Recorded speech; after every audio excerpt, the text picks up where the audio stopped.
All right, so what I want you to do here while I'm going to write out the definition for polynomial here. But as I do that, I would like you to see which of these in the list above can you identify as being polynomials. Okay, just based on what you recall from algebra. Okay, and as you're doing that, I'm going to go ahead and write the definition for polynomial down and see if that helps you or makes you change your mind in any way. All right, so in looking at these, if you identify a polynomial as being an expression that's made up of some combination of terms, each of which is the product of a constant, which we call a coefficient, and one or more variables raised to some non-negative integral power. Okay, so when you look at that, what numbers can fit this description? Non-negative integral power. What's the very first, the lowest value that fits that condition? What's the lowest non-negative integer?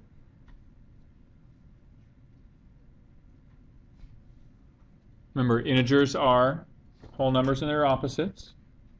Okay, but we can't have any negatives here, so we're looking at just the set that excludes negatives. So what's the smallest, or the lowest non-negative integer?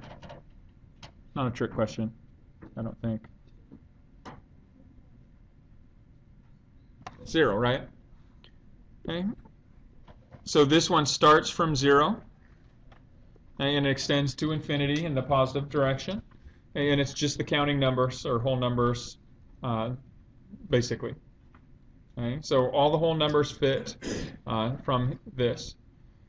Okay, so when you go back up and we look at these examples, in this first example we have a coefficient of 1/2, and what's the power of x? Unwritten 1. Is that a non-negative integer? Yeah, so this one works. This is a polynomial. What about the next expression?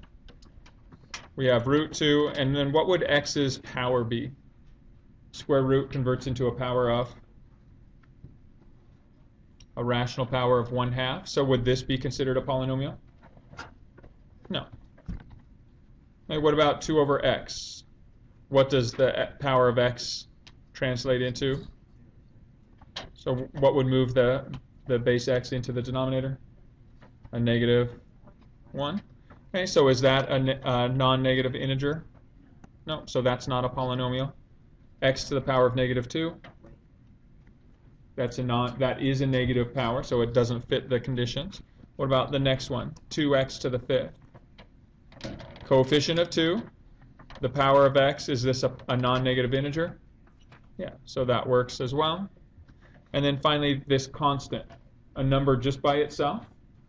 And think about, even though there's no variable written here, you could think of a variable being here. If you thought of a variable being there, it would be taken to what power?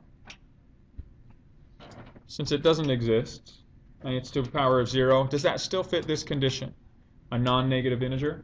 Yeah, so even though you don't need to write this out, you imagine that a constant has a variable with a power of 0. It fits the conditions of a polynomial, so a constant will still be considered a polynomial. Okay, so when you write a polynomial is just a string of these, potential string of these terms combined, either added or subtracted together. So if you took something like this, 5x squared minus 2x to the 4th plus 3. If you look at each of the individual terms, do they all fit the conditions for a polynomial? Yeah, so this is an example of a polynomial as well. Okay, now, usually polynomials are going to be expressed in terms of standard form.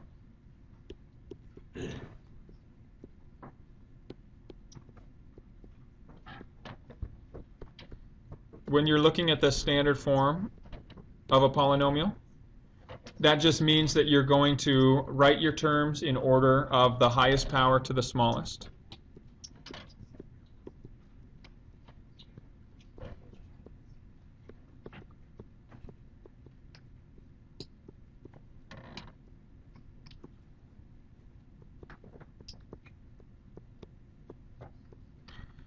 Okay, so the standard form is also referred to when you're dealing with the highest power. It's talking about the degree of the individual terms. So if I wanted to rewrite this polynomial in standard form, we would take its highest power first.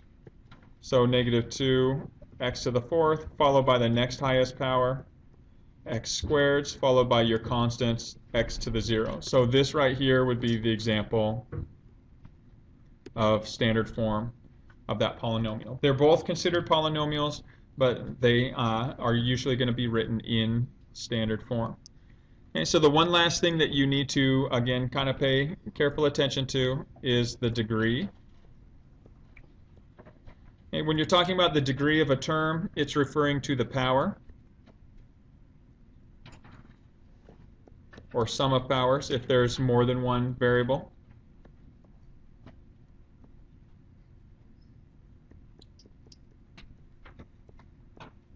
Of all your variable exponents.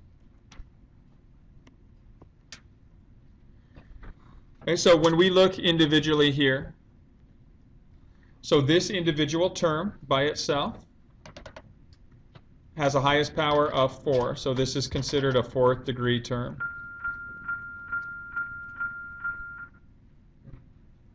The next term is going to be what degree? What's the power of the next term? 2nd degree term. And then our constant here, again, when we looked and imagined that it had a variable, what would the power of that variable be?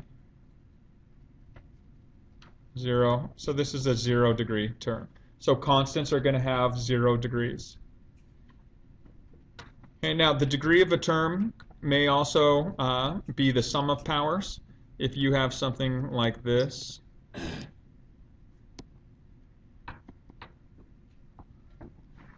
and you're asked to identify the degrees, this first term has a degree of what? What's the sum of the powers of those exponents? 1 plus 2 gives you 3, so this is a 3rd degree term. This next one is 1st degree, and once again, your constant is 0 degree. Okay, so the last thing is, in addition to the degree of a term, you could have the degree of a polynomial. So if you're looking at the degree of a polynomial, and that's just going to equal whatever the highest degree term is.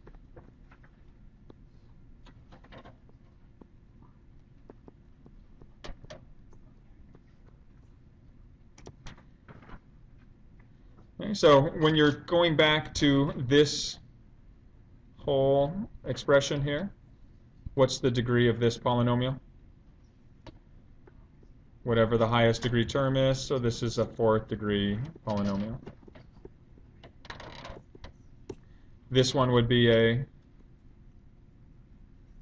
the highest degree term in that expression is 3rd degree polynomial.